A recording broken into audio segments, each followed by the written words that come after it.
A beautifully spring Cape Town. I'm riding to Bootleggers to have a coffee and do some work.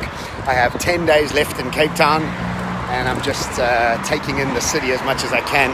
I was listening to a podcast recently about Netflix, and the guy who was being interviewed was the head of entertainment for Netflix. So he's almost like started all the studios around the world.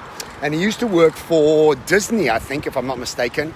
And he said Reed Hastings, the CEO of Netflix, called him into his office. This is decades ago when the internet wasn't even fast enough to send movies.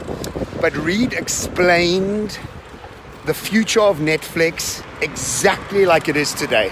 And that's what the guy said in the interview. He said it was amazing the level of clarity Reed had of what he wanted to achieve.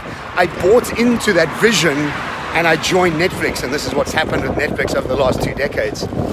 And then I was speaking to some friends of mine, and I was asking them how well, how clearly, how concise is the end result of what their victory condition looks like. What does winning actually look like for them?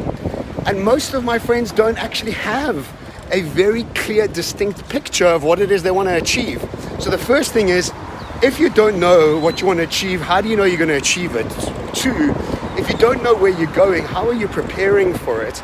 3, if you don't know where you're going, how are you able to actually hire the right people to help you get there? And so the analogy of a holiday comes to mind, because if I had to come pick you up to go on holiday, whoever it may be, we would have spent weeks, if not months, planning visas, maybe training our bodies because we're going to be on the beach, or if we're going skiing, going for skiing lessons, buying skiing clothes, or if we're going for a trekking adventure, getting fit, buying the right gear.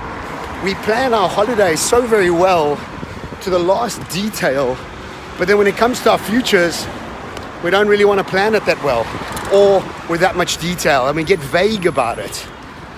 So for me, Robin Sharma's quote,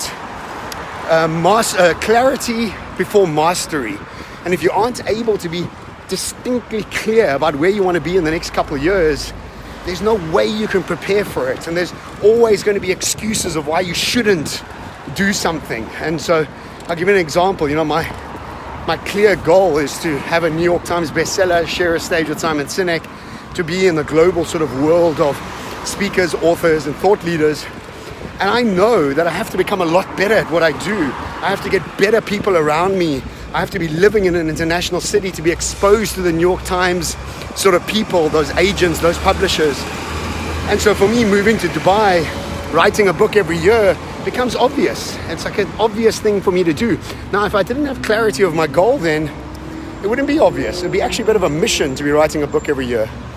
So I guess the video today is, if you're not able to have clarity with so much depth of specificity, you then aren't able to actually clear your path in order to achieve it. So hope you have a great week, and I hope this week you dedicate to clarity before mastery. Ciao from Cape Town.